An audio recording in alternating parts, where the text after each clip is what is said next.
Today, my office is being painted, so I found a different corner of the house to shoot from, and we're going to talk about the best, worst, and probably some of the most controversial career advice and unpack these so that we know how and when to follow it, or if we should just simply avoid this advice altogether.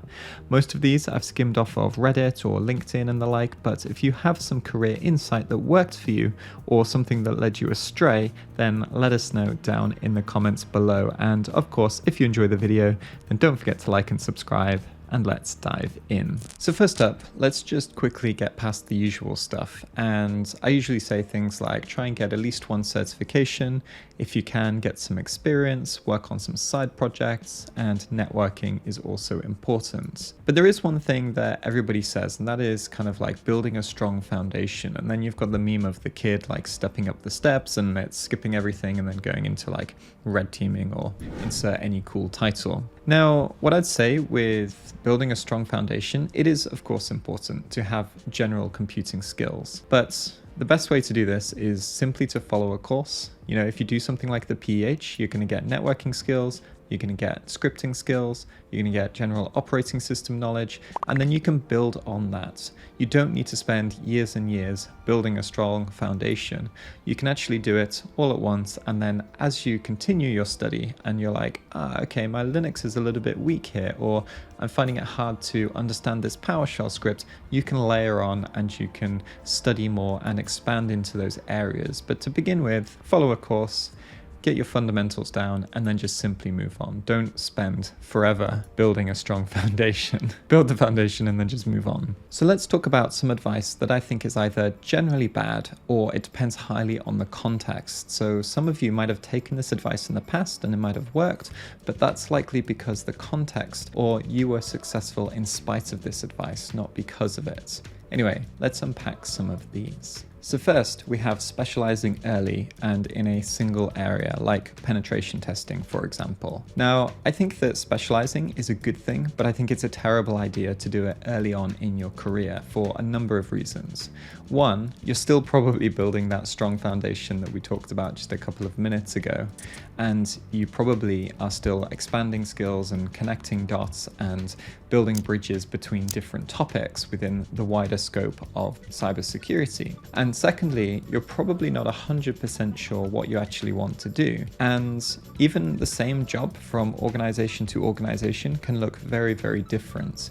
And so I think that if you stay a little bit on the generalist side and you keep an open mind and a growth mindset and learn and absorb as much as you can, talk to as many different people as you can, overall, you're going to be much more successful. And even if you do end up specializing in the exact same way that you set out to do, this way you're probably going to have more meaningful experiences and better working relationships with the people around you. And overall, you're going to be able to provide a higher quality service to whoever your stakeholder is. It might be a client on a pen test, might be an internal stakeholder, might just be your manager. You might be a better employee, for example. Next, we have getting certifications over experience.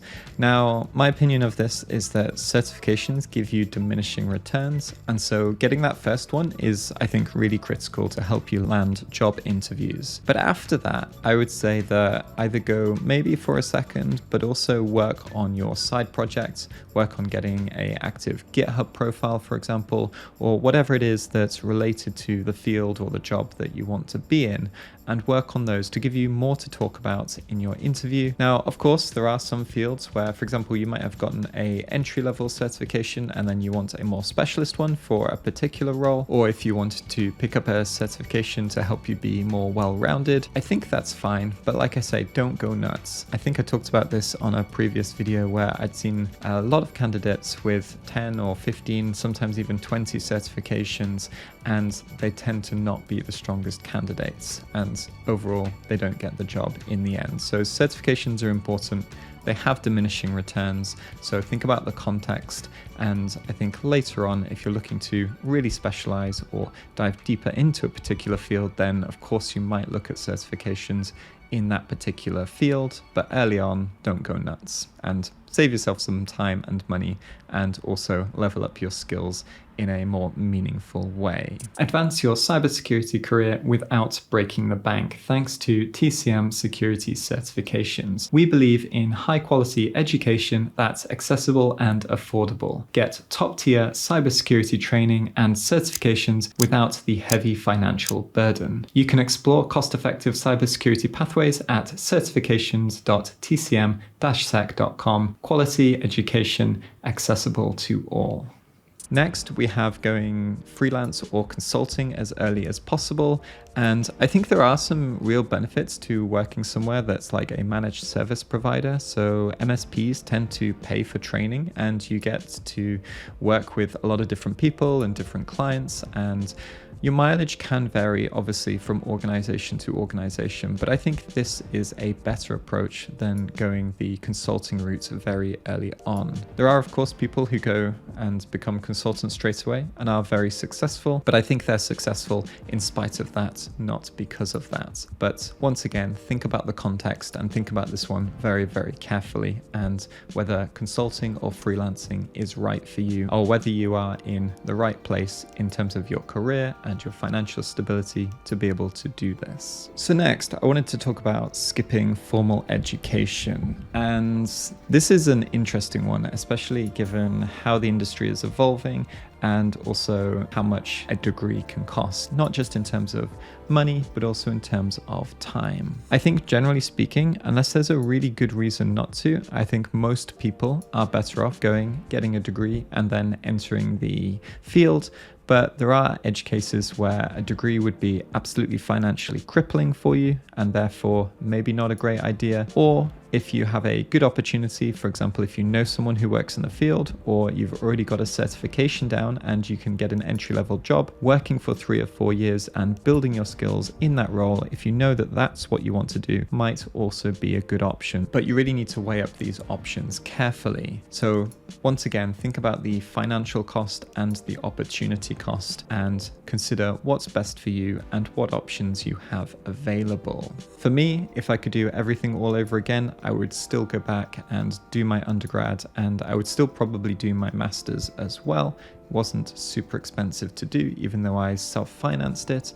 I would probably choose a different undergrad degree though. I'd definitely change the topic, but I don't have any regrets going to university, and I think it's a big part of where I am and who I am today. So now we're going to circle back to networking. And to be honest, for most of my career, at least the first 7 years or so, I dismissed networking, believing that I could post stuff on social media and I could do things like write blog posts, but would it really help me? And I think I dismissed it mostly out of imposter syndrome, in that nobody would ever read my blog posts, nobody ever would be interested in what I had to say. And to be honest, Twitter or X is mostly just bots anyway, so getting a foothold there can be quite tricky. But now, having done a lot of networking and making an effort to go to things like the OWASP London chapter meetups, go to different conferences, posting more regularly on social media, and also, of course, the networking opportunities that come with my role here at TCM, I can see how important it actually is.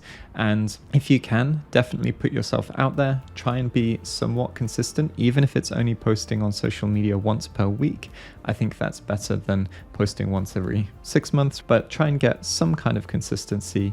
And then, like I say, if you can, go to some local meetups, meet local people, or join some signal groups, for example. I'm in a bunch of different signal groups, some for bug bounty hunters, some for malware reverse engineers, some for forensics people, and just keeping in touch and occasionally contributing to those conversations can really, really help you out in the long run, especially when it comes to something you need. Maybe you need a best practice, or maybe you need a document, or maybe you need some expertise or advice. Then the community is there. And of course, that can also lead to job opportunities and things as well later on. So networking is so, so important. You can get some great opportunities. Don't sleep on it like I did. And finally, just moving on from the networking discussion a little bit, and that is your personal brand. Something that you definitely should consider as well is how you present yourself online, in person, and who you kind of want to project yourself as. And I don't mean like, put on a mask and be completely fake. But for me, for example, I get to be myself. I get to, break stuff and be into cats and have kind of like a bit of a quirky LinkedIn because I work in a tech field that allows it. But for example, if I was a pen tester at a bank or a financial institution, or if I was doing consulting for lots of other large companies, I would probably reel that back in a little bit and have a more professional LinkedIn profile, for example. And I'd be maybe a little bit less chatty on social media and a little bit more formal. And I think this is important because people will look at your social media when you're going for interviews, when people want to hire you, if you're a consultant, for example. And so your personal brand needs to match their expectations or what they're looking for at the very least. So this is something to think about. I don't worry about it too much, other than I try not to be too controversial from time to time, and that's about it. But for some of you, this is probably really, really important. For others, you probably don't need to worry about it too much, but just throwing that out there. And I think that's it for this video. Like I say, my office should be done soon, so we'll be back to our usual videos. But until then, I hope that this advice was useful for you and that you can avoid some of the pitfalls or terrible advice that also is floating out there on the internet. Don't forget, context is really important. So when somebody says, I did this, or you should do that, you should think about everything within your context and what's good for you and what the benefits and drawbacks might be. And hopefully with that, you'll be able to make the most out of opportunities and avoid any pitfalls going forwards in your career. I'll catch you next time.